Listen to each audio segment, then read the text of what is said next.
Queria convidá-los então, aqui tenho aí em suas mãos, acho que nós estamos sem a projeção, capítulo 6, verso 9 até o verso 12 da carta aos Hebreus.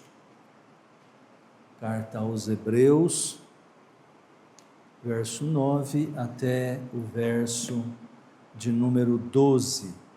Diz assim a Escritura Sagrada: quanto a vós outros, todavia, ó amados, estamos persuadidos das coisas que são melhores e pertencentes à salvação, ainda que falamos desta maneira, porque Deus não é injusto para ficar esquecido do vosso trabalho e do amor que evidenciastes para com o seu nome, pois servistes e ainda servis aos santos. Desejamos, porém, continue cada um de vós mostrando até ao fim a mesma diligência para a plena certeza da esperança, para que não vos torneis indolentes, mas imitadores daqueles que pela fé e pela longanimidade herdam as promessas. Que Deus nos abençoe com a sua palavra. Vamos orar mais uma vez, vamos pedir ao Senhor sua graça, sua presença, manifestação da sua bondade, dando-nos edificação em relação à palavra do Senhor. Deus nosso Pai, nós estamos agora com a tua palavra diante dos nossos olhos, já lemos uma porção dela, agora, Senhor, nós pedimos que, na medida em que esse tempo, na medida em que as explicações, as considerações forem feitas, nós rogamos que o teu Espírito, que foi aquele que inspirou essa palavra, também tome os nossos ouvidos, para que nós possamos ouvir, entender e desejar obedecer, ó Deus, a cada uma dessas palavras. Ó Deus, para que se veja em nós, em nossas vidas, no nosso comportamento como crentes, essas evidências, ó Deus, da nossa salvação, de que somos salvos, que fomos alcançados pelo poder da sua palavra. Em nome de Jesus é o que te pedimos. Amém. Eu me lembro que há algumas quartas-feiras atrás, o pastor Pedro usou para o início da sua exposição, neste bloco, dentro deste mesmo bloco aqui, acho que o início do capítulo 6, né, no verso de número 4, especialmente, uma interessante ilustração de um filme, né, dos Penetras, para lembrar disso? Os Penetras, é um filmezinho lá de muitos anos atrás, e que tinha a ver com um grupo de amigos, alguns lá, que tinham como objetivo entrar em festas, obviamente as quais eles não foram convidados, e então se passarem lá pelos convidados e tomar a palavra e fazer parte de tudo. Então, coisas dessa natureza, eram os Penetras, daí o nome do filme, Os Penetras Bom de Bico, se não me falha a memória. E ele disse também, isso eu não sabia, que depois de tempos, depois que esse comportamento, essa imagem, esse comportamento das pessoas desse filme, tornou-se assim um comportamento também de muitos, de uma certa parte aí, de alguns anos atrás, mais recentes, que as pessoas se tornaram desafiadas, se sentiram desafiadas a fazerem as mesmas coisas, entrarem nas festas. E, na verdade, o propósito, me lembro claramente do pastor Pedro ao usar isso, de uma maneira muito feliz e bem ilustrativa, era mostrar que também na igreja de nosso Senhor Jesus Cristo existem os penetras. existem aqueles que estão entre nós, eles fazem parte do grupo, e até são entendidos e reconhecidos como aqueles que fazem parte da igreja, se vestem igualzinho a nós, falam as mesmas coisas, cantam as mesmas músicas, ouvem e estão entre nós, inclusive usam os mesmos sacramentos, fazem parte dos corais da música, e a gente poderia dizer muito mais, mas não são penetras. Essa parte do nosso texto hoje que eu li, e aí eu me lembrava já naquela época e quero fazer a menção, é que na verdade nós temos a versão das escrituras dos penetras, em boas partes, não só aqui, mas também, se você se recorda de uma palavra que nosso Senhor Jesus Cristo contou, lá no Evangelho de Mateus, a parábola das bodas, é a história de um rei. Jesus diz que isso se assemelha ao reino de Deus. Essas parábolas das bodas de um grande rei, das bodas do seu filho, ele conta essa parábola falando de que muitas pessoas foram convidadas para o reino, mas aí, a uma certa altura, eles foram se dando por excusados, por desculpados para a festa das bodas do filho do rei.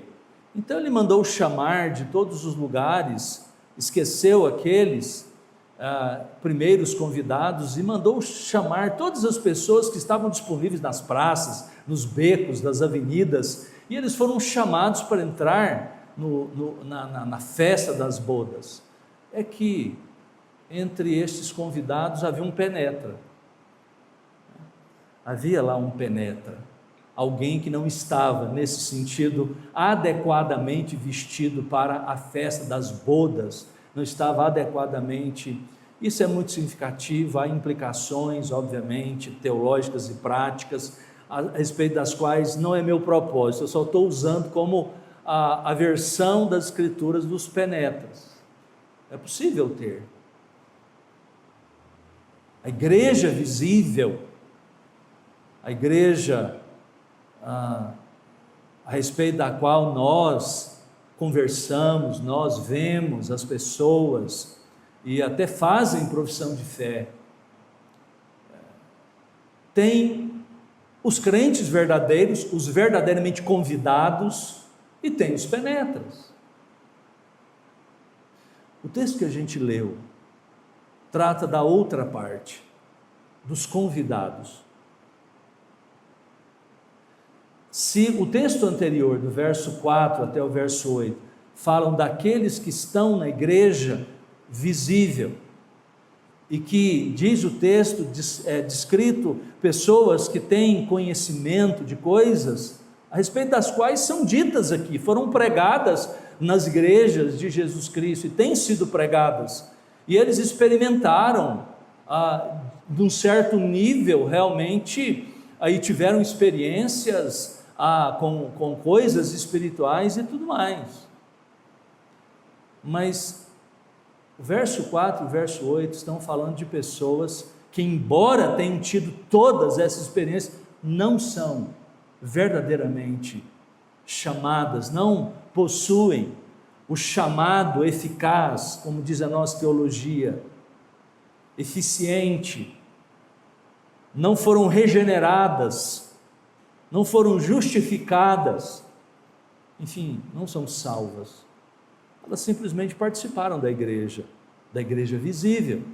Agora, note bem, no verso de número 9, ele diz: quanto a vós outros.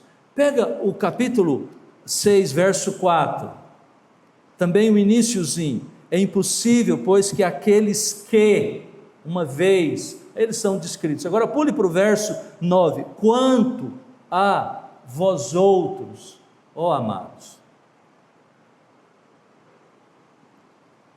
O autor de Hebreus está tratando de dois grupos distintos.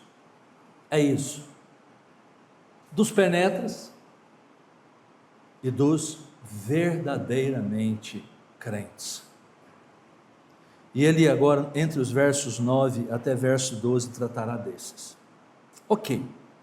Tendo dito isso, olhe para o nosso texto e vejamos mais uma vez, vamos inserir esses 3, 4 versos aqui dentro do argumento maior desse autor. O bloco que começa em 5, capítulo 5, verso 11, e vem até aqui, o verso 12, é o último versículo dessa parte, dessa parênese, não é um parêntese, é um parênese, ou seja, parênese são palavras ou argumentos de caráter exortativo, são exortações, dentro do argumento aqui do autor de Hebreus.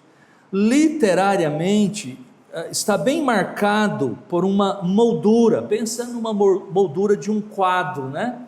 De uma obra de arte, assim como um quadro, por exemplo, por uma expressão, por uma palavra, que está lá no verso 11 do capítulo 5, volte lá na sua Bíblia, onde ele diz assim: a este respeito temos muitas coisas que dizer e difíceis de explicar, porquanto vos tendes tornado tardios. Pega essa palavra tardio, notroi, na língua grega. Pule para o verso 12, lá do nosso texto, do capítulo 6, verso 12.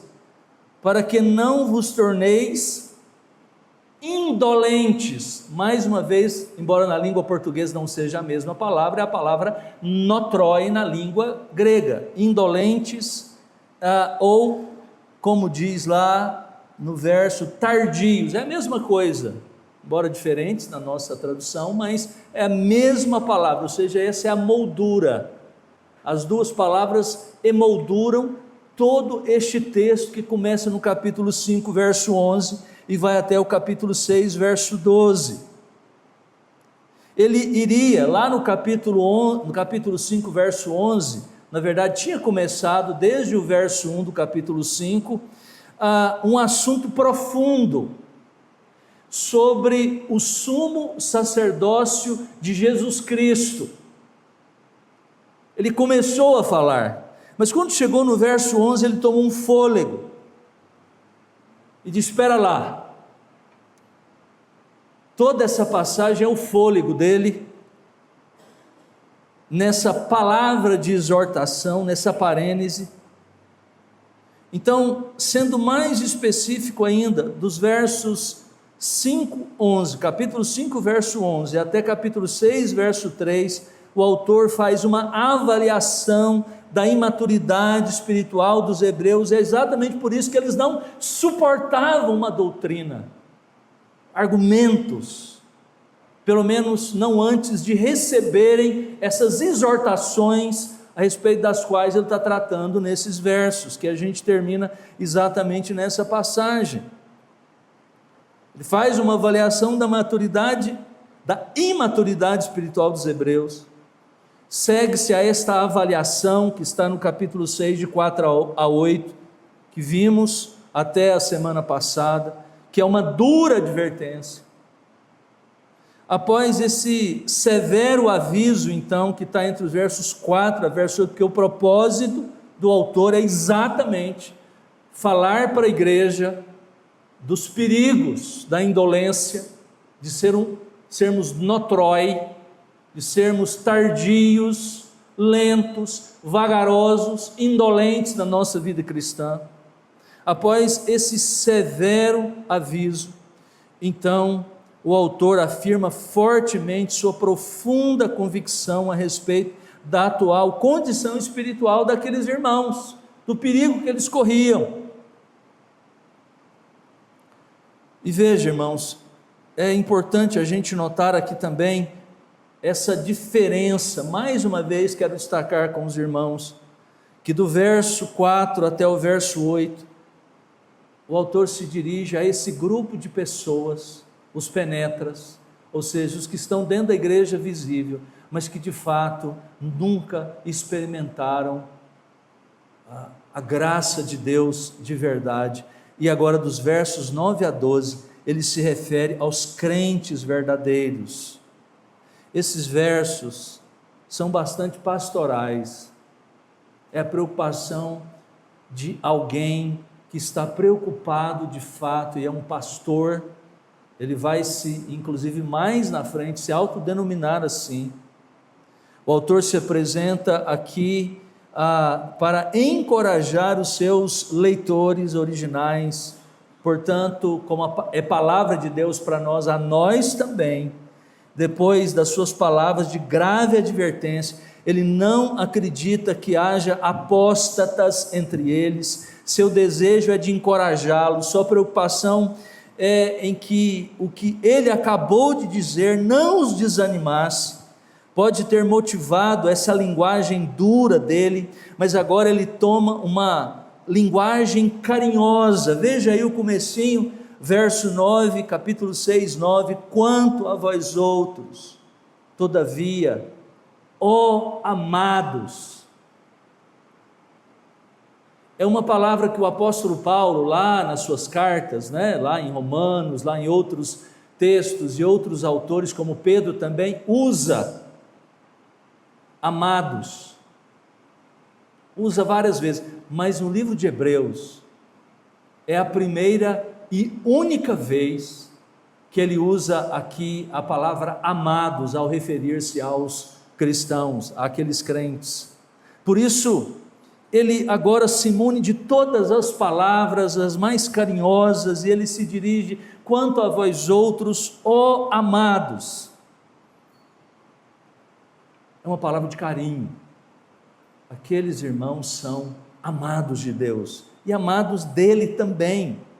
Em seguida, este amável pastor, que tem conhecimento da condição espiritual de sua congregação e sabe que as últimas palavras foram duras e sacudiram aquela congregação, agora ele procura acalmar seus temores e demonstrar, por seu amor fraternal, o seu amor pelas ovelhas. Ele diz assim: estamos persuadidos das coisas que são melhores e pertencentes à salvação, ainda que falamos desta maneira.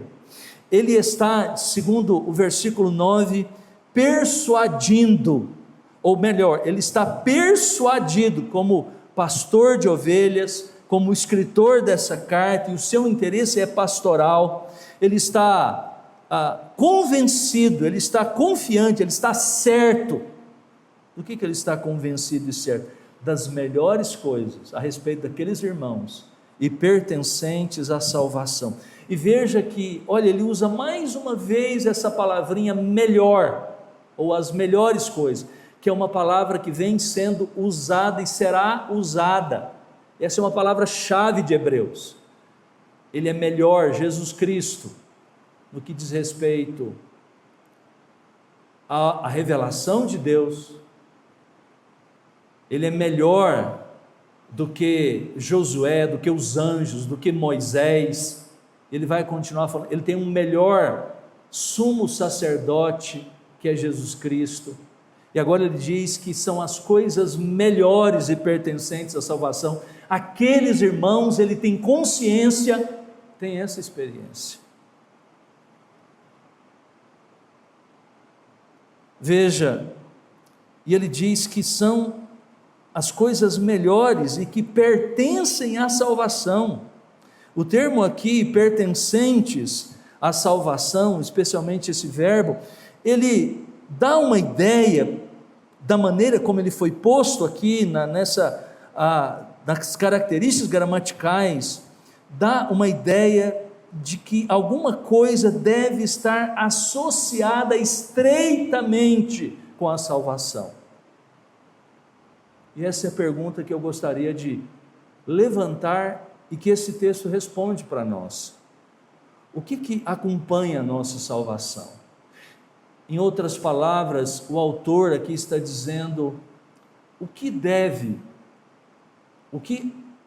ele vê na vida daqueles irmãos que traz uma evidência de que eles são salvos, de que eles têm a salvação em Cristo Jesus.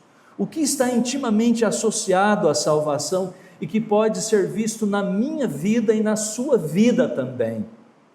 É disso que ele tratará. O que acompanha a salvação? Ou seja, quais são as evidências, o que é apresentado aqui por este amoroso pastor de ovelhas que acompanham, que dão a evidência de que você é salvo. É isso que é o nosso objetivo nessa noite aqui. São duas coisas apenas. São os frutos, o labor e também a diligência dos crentes. Em primeiro lugar, então, veja aqui os frutos que acompanham a salvação. Estão aí no verso 9 e especialmente no verso 10, em primeiro lugar. Veja que ideia belíssima aqui no verso 10. Olhe novamente na sua Bíblia, porque Deus não é injusto para ficar esquecido do vosso trabalho e do amor que evidenciastes para com o seu nome, pois servistes e ainda servis aos santos. Primeiro, ele menciona o trabalho deles. Esse é o fruto. Esse ponto, quando ele diz aqui no verso de número 10, acerca do vosso trabalho, ele está certamente voltando também os seus olhos para aquilo que já disse, um pouco antes, aí no final, o texto foi abordado semana passada, o verso 7 e o verso 8, quando é dito assim, porque a terra que absorve a chuva, que frequentemente cai sobre ela e produz erva útil para aqueles por quem é também cultivada, recebe bênção da parte de Deus, mas se produz espinhos e abrolhos, é rejeitada, e perto está o seu fim. São os frutos que é capaz de dizer que vê o fruto espiritual verdadeiro na vida dos seus leitores, é disso que ele está falando. Isso é algo que acompanha a salvação, e assim é exatamente isso que o autor está encorajando quanto à fé deles. Essa questão de produzir fruto, meus irmãos, de se apresentar frutos, é algo muito sério. O Senhor Jesus apresenta isso, essa preocupação, lá no Evangelho de Mateus, especialmente no Sermão do Monte, quando ele fala dos frutos que a árvore certamente produz, que a árvore boa produz frutos bons. Em outras palavras, irmãos, a sua fé em Jesus Cristo e seu relacionamento com Deus influenciam seu caráter de modo que se vê pensando e respondendo de um modo menos mundano e mais piedoso. Se isso não acontece, então você deve se preocupar em voltar-se para Deus pela graça. Esses bons resultados, ou usando a linguagem aqui dos versos 7 e do verso 8, essa boa safra de obras indica que uma fé autêntica e salvadoras, tais obras não são a causa, é verdade, da salvação, é claro, porém certamente as acompanha. O autor de Hebreus enfatiza o ministério de seus leitores, o trabalho de seus leitores, as obras deles na igreja, pelas pessoas, como um sinal que evidencia a vida espiritual verdadeira, a vida espiritual autêntica. Ele escreve, veja, acerca do amor, preste atenção nisso, que evidenciastes para com o seu nome, pois servistes e ainda servis aos santos. Como você demonstra o seu amor a Deus? O que a Escritura diz? Será que a gente cantando na igreja e erguendo as mãos para os céus, isso pode ser feito também, e dizendo palavras, eu te amo Jesus, eu te amo, cantando uma canção que expressa isso, Com certeza a gente pode fazer isso também, porque é importante aquilo que sai dos nossos lábios. Você o faz vindo à igreja, cultuando a Deus. Você mostra ao reservar um tempo do dia para ler a Escritura, orar, posicionando-se por Ele nas circunstâncias da vida, quando alguém requer que você expresse a sua fé, não se envergonhando, falando em alto e bom tom acerca do que você crê. Porém, de forma mais tangível, mais clara, segundo o nosso texto, os cristãos mostram seu amor a Deus pelo seu serviço de amor de uns para com os outros. Ele diz isso, do amor que evidenciaste para com o seu nome. Quem? O nome de Deus, o próprio Deus, pois servistes e ainda servis aos santos. Em outras palavras, eu mostro, eu demonstro, eu evidencio o meu amor a Deus, servindo os meus irmãos na obra de Deus, na sua igreja.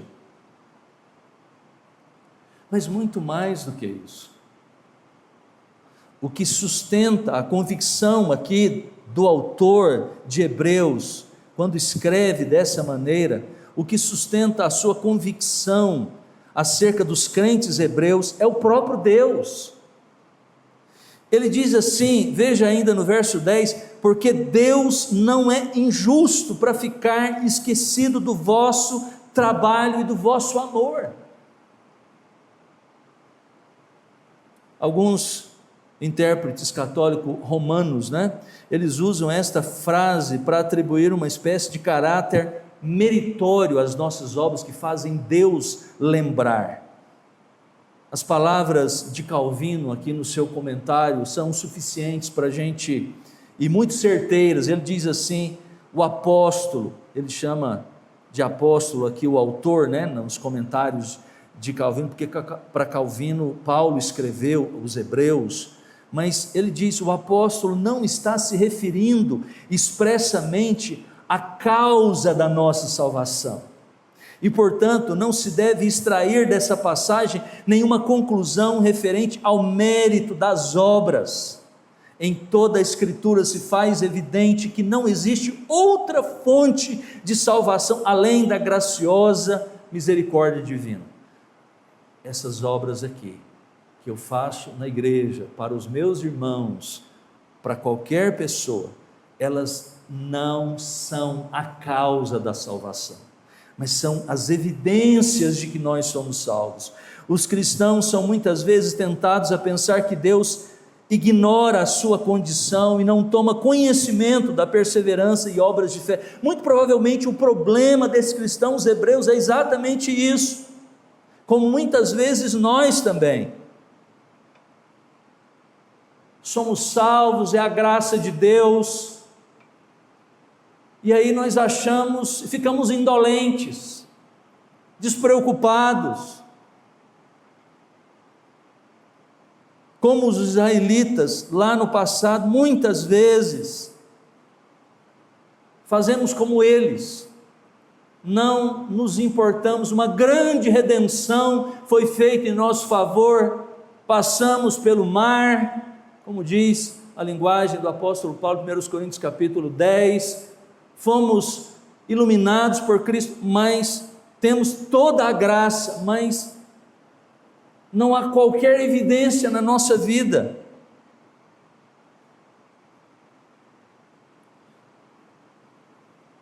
Mas veja, note aqui o maravilhoso contraste que este verso nos apresenta, irmãos. Por um lado, a Escritura nos assegura que em Cristo, Deus esquece cada um dos nossos pecados, mas tem uma coisa que Ele não esquece, e isso é maravilhoso, considerar o que nos é dito aqui em Hebreus 6, que Deus esquece cada pecado nosso, Ele lembra de cada ato de amor que sempre expressamos a Ele. É isso que Ele diz aqui, porque Deus não é injusto para ficar esquecido do vosso trabalho, do vosso amor que evidenciaste. Está lá o profeta Miqueias no capítulo 7, diz que Deus esquece dos nossos pecados, e a imagem que ele usa é que ele joga os nossos pecados nas profundezas do mar, é o lugar mais distante que se podia falar, mais escondido que se podia pensar sobre a face da terra naquele tempo. Os nossos pecados ele esquece. Salmo 103 fala dos nossos pecados que são afastados de nós, mas ele diz que aqueles que trabalham, aqueles que por causa da fé que possuem, da salvação em Cristo Jesus que têm, ele não se esquece, disso ele não se esquece.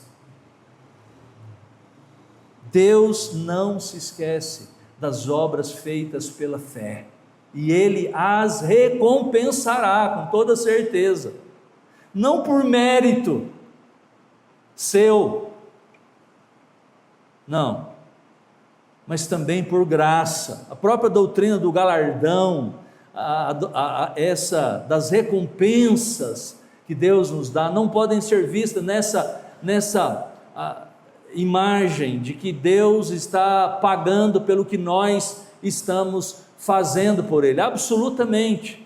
Capítulo 17 de Lucas, Jesus conta uma parábola, e no final dessa parábola ele diz assim: olha, depois de vocês fazerem tudo que vocês devem fazer, se vocês conseguissem fazer tudo aquilo que a Bíblia diz, que a palavra de Deus diz acerca do que vocês devem fazer, considerem-se servos inúteis, porque vocês não estão fazendo nada mais, nada menos além daquilo que vocês deveriam fazer. É obrigação.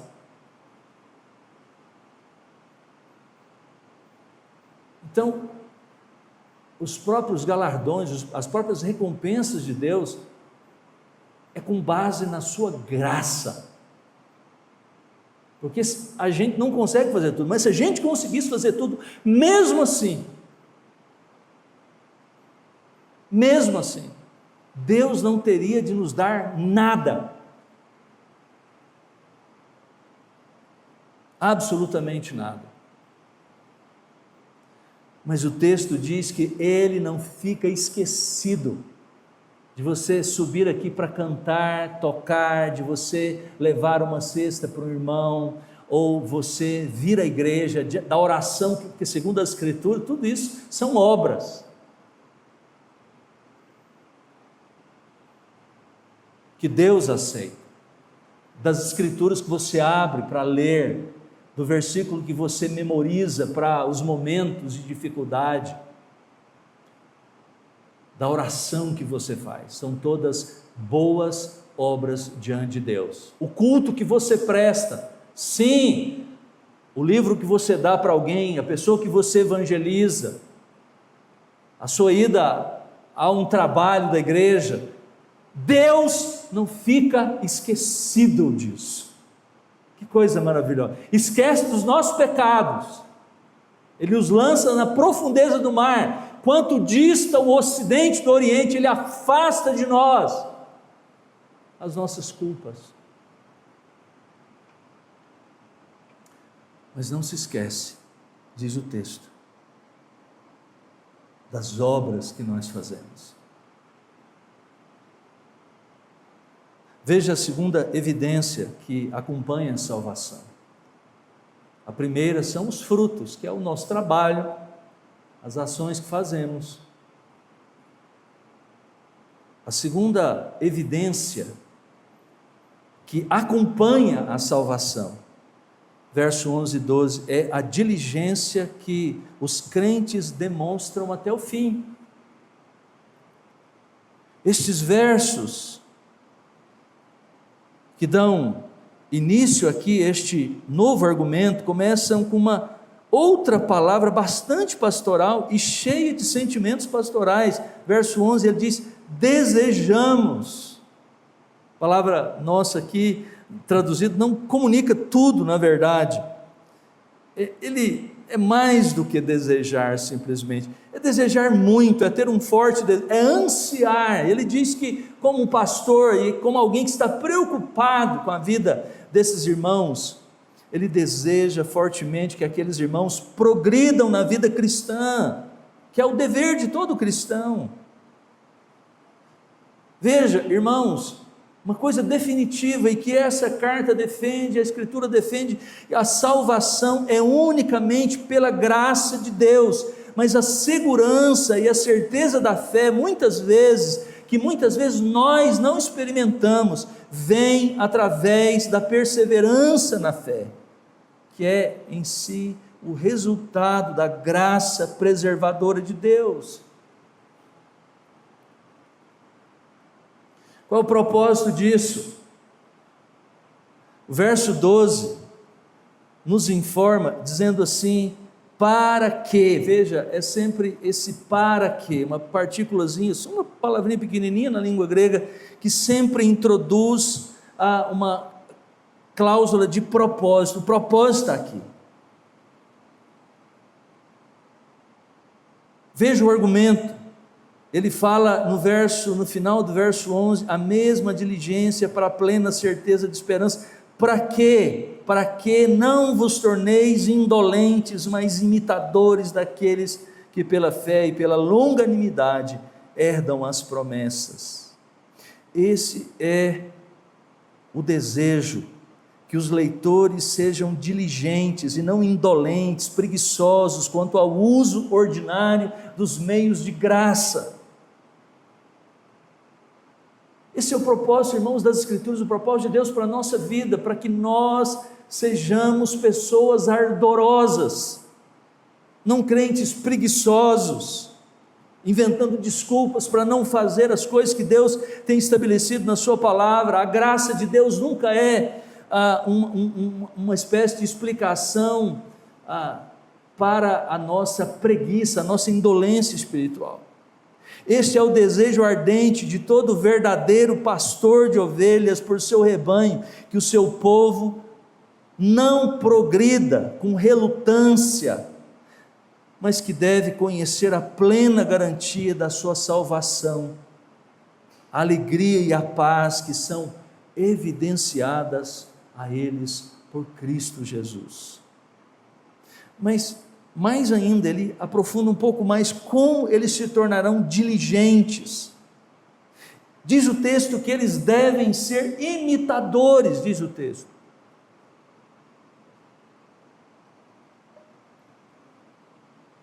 Eles devem ser imitadores dos crentes do passado, esses que herdaram as promessas. Aqui parece que o autor de Hebreus está como que antecipando Hebreus capítulo 11. O que está em Hebreus capítulo 11? Você se lembra? É aquele majestoso capítulo dos heróis da fé. Ele começa definindo fé. Ora, a fé é a certeza das coisas que se esperam, convicção dos fatos que se não veem. E aí ele começa a descrever pessoas. Começa com Abel, depois vai para Enoque, Noé, Abraão. E é interessante porque se você olhar na sequência do texto, o versículo 13, que é o próximo texto, ele começa inclusive a falar de Abraão. Abraão é alguém que é dado como exemplo de alguém que aguardou o cumprimento das promessas de Deus em relação por exemplo, a promessa do filho, mas em alguns momentos ele não esperou, não foi paciente, não foi longânimo. E é interessante, lá a história de Abraão está no capítulo 12 até capítulo 24 de Gênesis, e quando Abraão se tornou impaciente, o contrário do que o texto está dizendo, e deixou de confiar em Deus, ele agiu tolamente. Lembre-se, foi por impaciência, por não confiança, por falta de fé, que ele anuiu ao conselho de sua esposa Sara e tentou fazer do seu jeito o cumprimento das promessas, deitando-se, envolvendo sexualmente com a Agar, que era a empregada de Sara. Era algo culturalmente aceito, permitido, que se fizesse isso, mas não era a vontade de Deus, não é aquilo que Deus tinha estabelecido. Mas chega um momento na sua vida que ele aprende a esperar pacientemente nas promessas de Deus. É por essa razão que precisamos, meus irmãos, ler as histórias da Bíblia, a vida destes homens que andaram por fé, aqui e acolá falharam, são homens como nós, mas especialmente para olhar para esses momentos em que pacientemente eles esperaram em Deus. Assim como ler as biografias de muitos irmãos da história da igreja, de homens como Adoniram Judson, de homens como George Whitefield, Jonathan Edwards, nossos irmãos missionários que vieram para o Brasil, como Ashbel Green Simonton, são biografias, são homens de fé que certamente são uma inspiração. Isso está sendo dito pelo nosso autor. Olhe para a fé deles. E ele diz: imitem a fé destes homens, que pela fé e pela longanimidade, eles herdam as promessas de Deus. Hebreus capítulo 13, verso 8 vai dizer ainda: Jesus Cristo é o mesmo, ontem e hoje, e o será eternamente, ou será para sempre.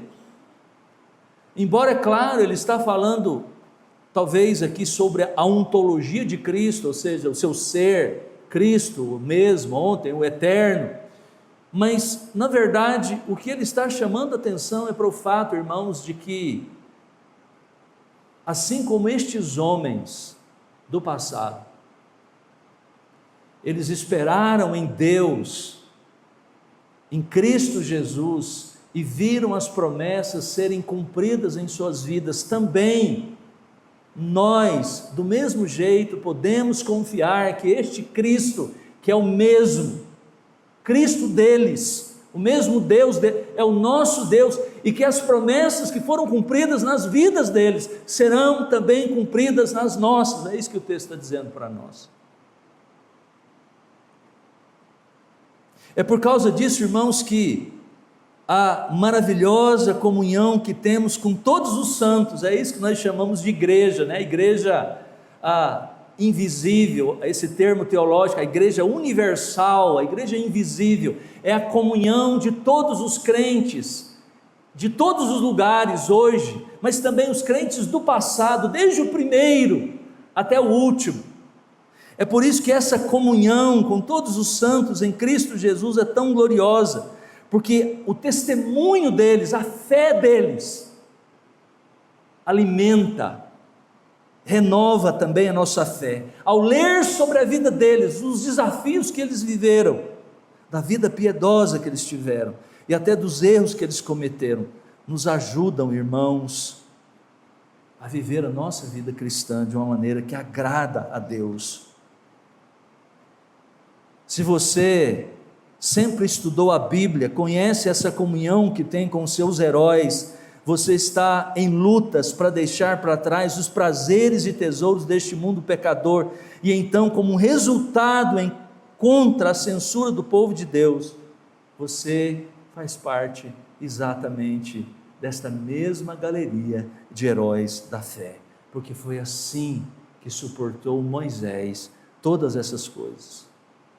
Se você é um daqueles que se sente pressionado lá dentro da sua faculdade, do seu trabalho, é retratado muitas vezes ridiculamente por ser um cristão, por confiar na Bíblia, por crer na Bíblia, você está bem acompanhado, meu querido irmão, minha querida irmã, porque Daniel foi alguém que exatamente viveu dessa forma, e por afastar, por não querer viver os valores do mundo, das faculdades da Babilônia, da universidade da Babilônia, por ajoelhar-se todos os dias e continuar ajoelhando diante de Deus em oração, buscando a Deus, foi denunciado, inclusive quase foi morto, por isso não fosse a providência miraculosa divina, ele teria morrido. Se você passa por coisas dessa natureza, se sinta bem acompanhado, porque essa é a experiência de irmãos e irmãs do povo de Deus na história, Imitem, diz o texto, a fé que eles tiveram, porque estes herdam a salvação, as palavras de Deus. Sejam então imitadores daqueles que pela fé, pela longanimidade, herdaram as promessas. Esse é um ótimo conselho que diz respeito a todos aqueles que caminharam na fé antes de nós. Imitem, é o que diz o nosso texto, a fé deles. Então, meus irmãos, os frutos, como o trabalho, a obra, também a diligência, como nossos irmãos na fé que perseveraram com paciência, não é a causa da nossa salvação, obviamente, não é, porque a salvação é unicamente pela graça de Deus, mediante a fé. Contudo, o trabalho, a diligência, o esforço na vida cristã, certamente acompanham como um resultado da nossa salvação. Que Deus nos abençoe. Vamos orar?